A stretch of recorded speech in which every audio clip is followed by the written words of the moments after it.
continuer toujours dans le même sens en apportant quelques éléments complémentaires. Hein. Donc, déjà, le verset que Georges a lu, acte 7 là, verset 48 et 49, où il est dit: cependant, le Très-Haut n'habite point dans ce qui est fait par la main de l'homme. Comme le dit le prophète, le ciel est son trône et la terre est son marchepied. Quelle maison me bâtirez-vous, dit le Seigneur. Bon, le frère a même été très, comment dire, très dans la conception qu'on peut avoir de bâtir une maison à Dieu.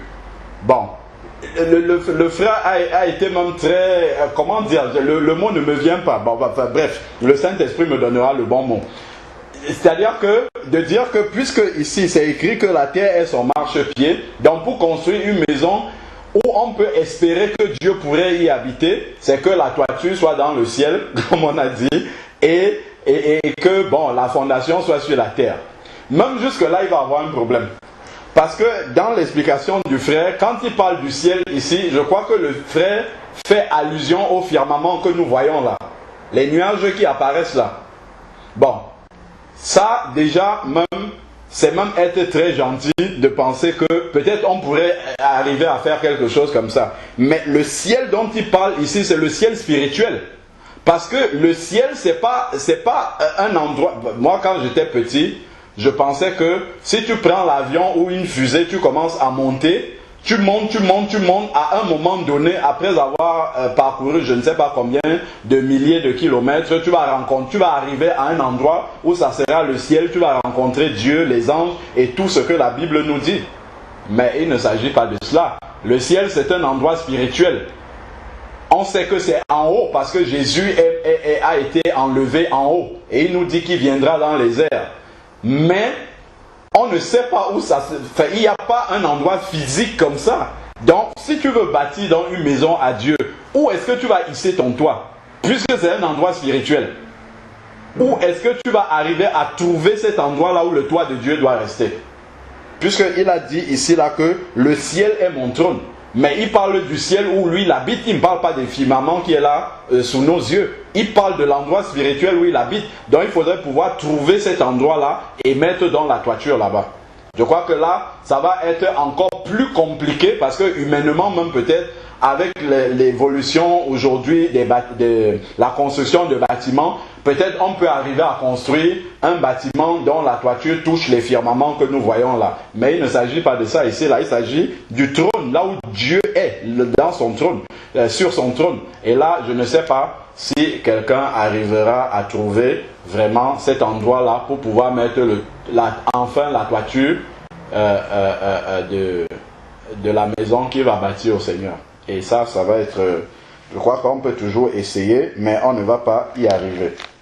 Bon, pour continuer à appuyer ce que nous sommes en train de dire, prenons Acte 17, verset 24. L'apôtre Paul va dire aussi la même chose. Dans Acte 7, là-bas, je crois que c'était Étienne qui parlait. Maintenant, l'apôtre Paul, dans le verset 24 du chapitre 17 du livre des Actes, il va dire... Le Dieu qui a fait le monde et tout ce qui s'y trouve, lui qui est le Seigneur du ciel et de la terre, n'habite point, sûrement dans d'autres versions, pour moi c'est écrit pas, dans des temples faits de main d'homme. Donc il précise encore ici que Dieu ne peut pas habiter dans les temples faits de main d'homme. Donc quand quelqu'un dit je m'en vais dans la maison de l'Éternel, je ne sais pas de quoi il parle. Et comme 1 Corinthiens 6 nous a dit, nous sommes le temple de Dieu, c'est nous, c'est dans notre corps, l'habitation du Dieu vivant. Et il y a une petite... alors je vais juste lire exactement, relire ce qui est écrit dans 1 Corinthiens 6. 1 Corinthiens 6, verset 19. qui dit, ne savez-vous pas ceci, votre corps est le temple du Saint-Esprit qui est en vous et que vous avez reçu de Dieu. Vous n'êtes plus à vous-même, car vous avez été rachetés à un grand prix. Donc nous sommes le temple du Saint-Esprit, l'habitation du Dieu en esprit. Qu'est-ce que ça veut dire? Ça veut dire que maintenant que Dieu habite en nous, nous n'avons pas été faits de main d'homme. Mais il ne parle pas de nous charnels, il parle de la nouvelle nature que nous avons reçue. Parce que la nouvelle nature n'est pas faite de main d'homme. On l'a lu tout à l'heure, Éphésiens 4, je rappelle encore. Revenons dans Éphésiens 4. Éphésiens chapitre 4. Éphésiens 4, verset 24 dit: et revêtir la nature nouvelle créée selon Dieu. C'est une nature créée selon Dieu. Donc elle est créée par Dieu et selon Dieu. Donc elle n'est pas faite de main d'homme, cette nouvelle nature-là. Voilà pourquoi Dieu peut habiter dans la nouvelle nature. Dieu peut habiter dans la nouvelle personne, dans la personne ressuscitée, dans la personne qui est ressortie du tombeau. Et revêtir la nature nouvelle créée selon Dieu dans une justice et une sainteté que produit la vérité. Là-dedans, Dieu peut habiter parce que c'est lui qui a fait. Ce n'est pas un temple fait de main d'homme ici, la nouvelle nature. Maintenant, nous sommes l'habitation du Dieu en esprit, donc Dieu habite en nous, et comme je le rappelle, nous n'avons pas été faits. Le nous là, c'est la nouvelle personne, nous n'avons pas été faits de main d'homme. Allons maintenant dans 2 Corinthiens 5, verset 1. Il y a quelque chose là-bas. 2 Corinthiens 5.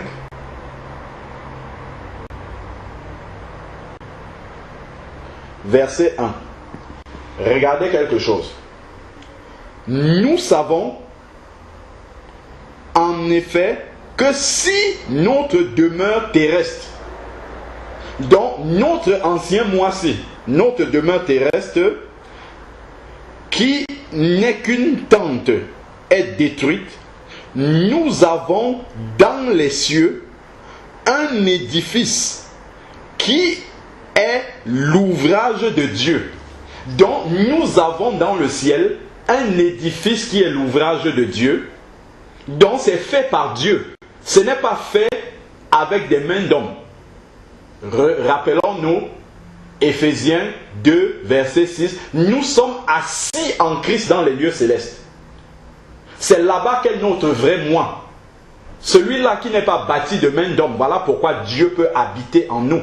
Dieu n'habite pas dans les temples faits de main d'homme, mais il peut habiter en nous parce que le nouveau nous, notre nouvelle nature, n'est pas faite avec des mains d'homme. Et ici, il nous dit bien que dans le ciel, nous avons un ouvrage. Dans les lieux célestes en Christ, là où nous sommes assis, nous avons un édifice, autant pour moi, qui est l'ouvrage de Dieu. Une demeure éternelle, je suis dans la suite de 2 Corinthiens 5, verset 1. Une demeure éternelle qui n'a pas été faite de main d'homme. Voilà le vrai temple de Dieu que nous sommes. Ceux qui sont nés de nouveau et qui ont reçu l'Esprit de Dieu. Voilà pourquoi Dieu peut habiter en nous.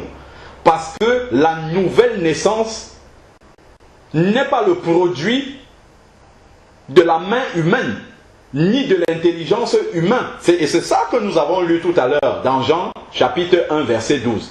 Nous avons lu, je vais encore bien relire cela pour qu'on puisse comprendre pourquoi Dieu lui peut habiter en nous. Et ce qui veut dire que nous ne sommes pas faits de main d'homme. Et il me vient encore une pensée par rapport à la première partie du partage. Philippiens 3, verset 15 dit que nous sommes parfaits. Amen. Nous sommes parfaits. Est-ce que vous pensez que quelque chose qui est fait de main d'homme peut être parfait? Pas du tout. Pourquoi? Parce que l'homme est imparfait. Donc, si nous étions faits fait de main d'homme, je parle de nous, la nouvelle créature, la nouvelle personne. Si nous étions faits de main d'homme, Philippiens 3,15 ne pouvait pas oser dire que nous sommes parfaits. Nous sommes parfaits parce que nous sommes faits à l'image de Dieu. Nous sommes dans notre nouvelle nature, notre nouvelle personne. Nous sommes à l'image de Dieu. Or, Dieu est parfait. Donc voilà pourquoi nous aussi nous sommes parfaits. Parce que, un, nous sommes à l'image de Dieu. Et deux, nous avons été faits par la main de Dieu, par l'Esprit de Dieu, par la volonté de Dieu, par Dieu lui-même. Voilà pourquoi son esprit peut venir habiter en nous. Je reviens dans Jean, chapitre que nous avons déjà lu, juste pour bien asseoir ce que nous sommes en train de dire. Jean 1, verset 12 qui dit « Mais à tous ceux qui l'ont reçu, la parole de Dieu, elle a donné le pouvoir de devenir enfants de Dieu, à ceux qui croient en son nom. » Important, c'est le verset 13. « Et qui sont nés non du sang, ni de la volonté de la chair. » Donc, ils ne sont pas nés par la main humaine. Ce n'est pas la main humaine, ni la volonté humaine, ni tout ce que les hommes peuvent faire qui va amener quelqu'un à la nouvelle naissance. C'est par la puissance du Saint-Esprit. Et ici, ni de la volonté de l'homme, donc l'homme n'a pas d'intervention là-dedans. Même lorsque nous prêchons la parole à quelqu'un, pour que la personne arrive à la conversion, ce n'est pas par nos paroles.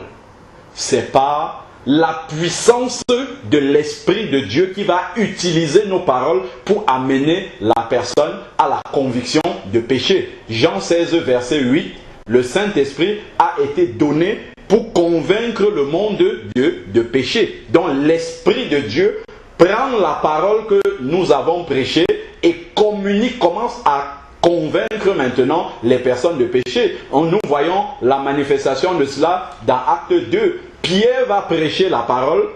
Acte 2, 37 maintenant. Le Saint-Esprit convainc les gens qui étaient là certains de péché. Et eux maintenant, étant convaincus de péché, vont demander à Pierre et aux autres apôtres, frères, que ferons-nous donc? Parce que l'Esprit de Dieu est venu les convaincre de péché. Donc, Jean, ici là, 1, verset 12 à 13, dit que l'être nouveau n'est pas créé selon la volonté humaine, ni par la main des hommes. Et c'est pour ça que justement dans notre nature nouvelle, Dieu peut venir habiter là. Il peut habiter là parce que c'est son édifice, c'est lui-même qui l'a fait. Jean 3, verset 6. Car ce qui est né de la chair est chair. Ce qui est né de l'esprit est esprit. Ce qui est né de l'esprit est esprit. Ce qui est né de la chair est chair. Donc, ce que nous étions avant de naître de nouveau, Dieu ne pouvait pas venir habiter là-dedans. Parce que c'était selon la volonté de nos parents, à un moment donné, bon voilà, ils ont décidé, nous voulons avoir des enfants, ainsi de suite. Ils se sont mariés dans la perspective d'avoir des enfants, et puis Dieu a béni, il a donné des enfants, ainsi de suite. Donc, il y a la participation humaine. Il y a la participation de la main humaine. En plus, nous sommes nés dans le ventre d'une femme humaine, donc dans le ventre d'une humaine. Or, Jésus est né dans le ventre de Marie, mais par la puissance du Saint-Esprit. Par la puissance du Saint-Esprit. Donc, Jésus n'est pas né par la main humaine. Il est né par la puissance de Dieu. Donc, voilà pourquoi, effectivement, l'Esprit de Dieu habitait en Jésus, homme. De la même façon que aujourd'hui, le Saint-Esprit peut habiter en nous parce que nous ne sommes pas... lorsque nous naissons de nouveau, ce n'est pas suite à la volonté humaine, ce n'est pas suite à une intervention humaine quelconque, mais c'est la puissance du Saint-Esprit, dont la main de Dieu même qui est venue bâtir cet édifice que nous sommes en train de lire ici dans 2 Corinthiens chapitre 5 verset 1. Verset 2 maintenant. Aussi nous gémissons dans cette tente terrestre, désireux de revêtir notre domicile céleste par-dessus l'autre, désireux de revêtir notre domicile céleste par-dessus l'autre. Donc, de retrouver notre position là où nous sommes assis dans les lieux célestes en Christ. Cette nouvelle personne-là qui est bâtie en fait selon Dieu. Bon, aujourd'hui, notre corps encore est dans l'imperfection. Et tout cela va se manifester réellement dans le corps au moment de l'enlèvement. Lorsque nous allons revêtir des corps glorieux, c'est là que nous allons voir véritablement dans le corps la perfection de Dieu. Le corps dans lequel aujourd'hui l'Esprit de Dieu habite, nos yeux physiques ne voient pas la perfection. Mais on lit quand même dans Éphésiens 3,15 que nous sommes parfaits. Parce que Dieu lui voit déjà cette perfection-là. Mais elle arrivera au niveau du corps à la manifestation au moment de l'enlèvement, lorsque nous allons revêtir le corps glorieux. Donc que Dieu soit béni et que nous comprenions vraiment pourquoi nous disons Dieu n'habite pas dans des maisons faites de main d'homme. Donc il n'habite pas dans tout ce qui est fait par la main de l'homme, par l'intelligence de l'homme, ainsi de suite. Mais Dieu vient habiter en nous. Et là, nous devons nous poser la question, mais est-ce que nous sommes selon la